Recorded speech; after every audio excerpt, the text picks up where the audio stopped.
Hello friends, welcome study with Roshan Gupta और यह है राजनीतिक विज्ञान का चैप्टर 1 सत्ता की साझेदारी। हम लोग क्लास 10th की एसएसटी कंप्लीट कर रहे थे और इसका हमने पार्ट 1 कंप्लीट कर लिया है। राजनीतिक विज्ञान का जो पहला चैप्टर है सत्ता की साझेदारी, इसका पार्ट 1 कंप्लीट हो चुका है। यह है पार्ट 2।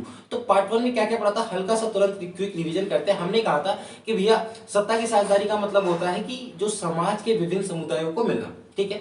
फिर मैंने इसके ऊपर आपको दो एग्जांपल दिए, एक श्रीलंका का, एक बेल्जियम का। श्रीलंका में क्या हो रहा था, श्रीलंका में दो भाषा के लोग थे, सिंहली भाषा के लोग और तमिल लोग। सिंहली जो थे वो ज्यादा थे, इसलिए वो तमिल लोगों को प्रताड़ित करते थे। और बेल्जियम में डच भाषा के लोग 20% थे और उधर फ्रेंच भाषा के लोग 80% थे। फिर भी फ्रेंच वाले कम थे, लेकिन वो ज्यादा समृद्ध और शक्तिशाली थे, इसलिए वो फ्रेंच वाले को प्रताड़ित करते थे। तो ऐसे दो देश में जिसमें थोड़ी अनोखी सी बातें थी, इन्हीं बारे में मैंने आपको लास्ट वीडियो में बताया था। तो अब बढ़ते हैं इस वीडियो की ओर। इस वीडियो में सबसे पहला क्वेश्चन जो आपके सामने है कि श्रीलंका में बहुसंख्यकवाद ने किस प्रकार सामाजिक तनाव को जन्म दिया। यानी कि जो हमारा श्रीलंका था उसमें क्या था, बहुसंख्यकवाद। मैंने आपको लास्ट वीडियो में बताया, ऐसे लोग जिनकी संख्या किसी क्षेत्र में ज्यादा है और वो दूसरे को प्रताड़ित कर रहे, तो बहुसंख्यकवाद हो गया। तो श्रीलंका में जो बहुसंख्यकवाद था वो किस तरीके से प्रॉब्लम क्रिएट कर रहा था। तो पहला पॉइंट है बहुसंख्यकवाद के तहत सिंहलियों के हितों पर ज्यादा ध्यान देना। अब जरा ध्यान दीजिएगा, जो सिंहली लोग थे उनकी संख्या ज्यादा थी, तो क्या होता है, बहुसंख्यकवाद के कारण सिंहलियों के हितों पर ज्यादा ध्यान दिया जा रहा था, इसलिए श्रीलंका में तनाव बढ़ रहा था।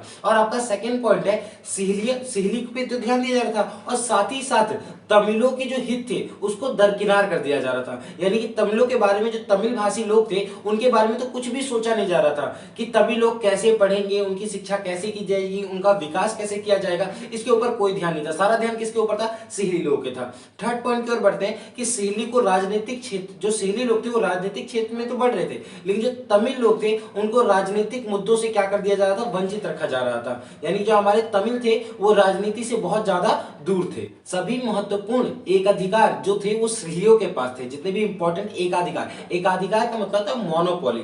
जैसे कि एकाधिकार का मतलब ये होता है ना कि जहां पर कोई और काम कर ही नहीं सकता, सिर्फ वही काम करेंगे। जैसे कि मैं एग्जांपल आपको दूं कि जैसे इंडिया में क्या है कि रेलवे जो है वो टोटली तरीके से क्या है, इंडियन रेलवे के कंट्रोल में। मेट्रो अलग चीज है और रेलवे अलग चीज है। तो क्या आप कोई प्राइवेट कंपनी अपनी रेलवे ला सकते हैं, नहीं ला सकते। बट अब प्राइवेटाइजेशन किया जा रहा है वो अलग बात है, लेकिन इससे पहले क्या था कि रेलवे क्या थी, रेलवे पे मोनोपोली थी, एकाधिकार था। तो वैसे जो सिंहली लोग थे वो पूरी तरीके से एकाधिकार जमा चुके थे, किसके ऊपर, श्रीलंका के ऊपर। तो तमिलों के हितों को दरकिनार किया जा रहा था। और लास्ट पॉइंट इसके अंदर जो आप लिखने वाले हैं वो लिखने वाले हैं कि सिंहली लोगों के लिए सिंहली भाषा को एकमात्र राज्य भाषा घोषित कर दिया गया। मैं आपको ये पहले ही बता चुका हूं। तो ये सारे कारण थे कि श्रीलंका में तनाव बन रहा था। तो नेक्स्ट क्वेश्चन है आपका कि बेल्जियम के समाज में विभिन्न भाषाई लोगों के बीच तनाव के क्या कारण थे। यानी जो हमारा बेल्जियम था, मैंने आपको बेल्जियम की भी कहानी सुनाई, तो बेल्जियम था, वहां पे क्या कारण थे। तो स्टोरी क्या थी भैया, बेल्जियम में दो भाषा बोलने वाले लोग थे,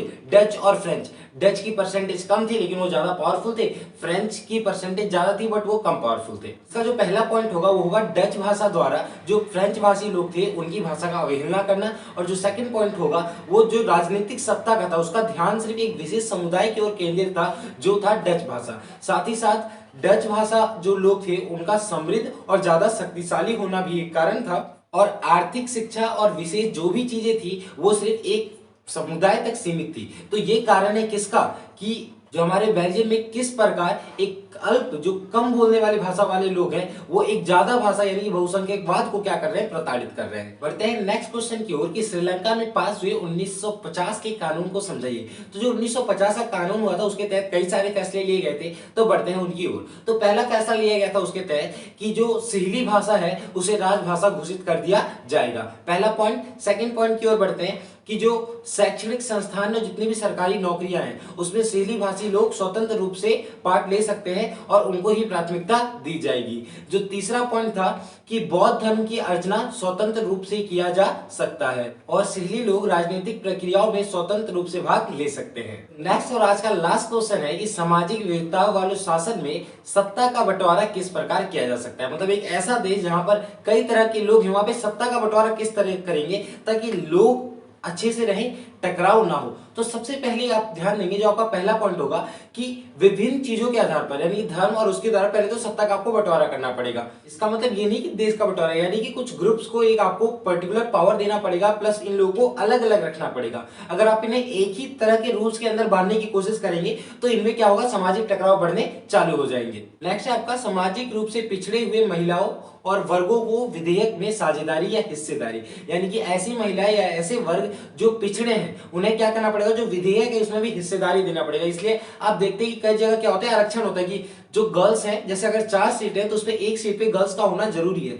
तो इस तरह की चीजें क्यों दी जा रही है, जो महिलाएं पिछड़ी हैं जिनको उतना हक नहीं मिला, ताकि उन्हें आगे लाया जा सके।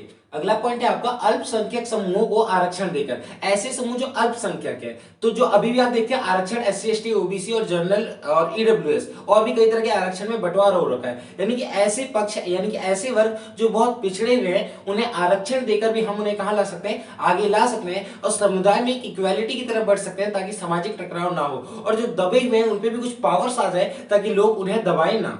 और अत्यंत पिछड़े वर्ग, जो बहुत ज्यादा पिछड़े हुए वर्ग हैं, उनके लिए आरक्षण तो आपको देना ही पड़ेगा, प्लस सरकार को कुछ अलग नीतियां बनानी पड़ेगी, अलग कमीशन बनाना पड़ेगा। जैसा कि आपको मैं बताऊं कि हमारे पास जो पहले कॉन्स्टिट्यूशन बना था तभी इन पे ध्यान दिया गया था। हमारा था आर्टिकल 338 यानी कि 338 आर्टिकल में 338, 338 ए, 338 बी ओबीसी SC ST के ऊपर पर्टिकुलरली ध्यान दिया गया, एक कमीशन बनाया गया है ताकि सरकार डायरेक्ट इनके लिए अलग से नीतियां बना सके।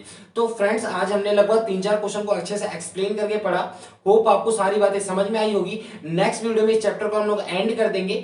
अगर आपने बाकी वीडियो नहीं देखी तो नीचे डिस्क्रिप्शन और कमेंट बॉक्स में लिंक है, सारे चैप्टर कंप्लीट हो चुके हैं, आप बाकी सारी वीडियो देख सकते हैं। सो होप फ्रेंड्स आपको ये वीडियो पसंद आई हो। मिलते हैं न्यू वीडियो में कुछ न्यू इन्फॉर्मेशन के साथ।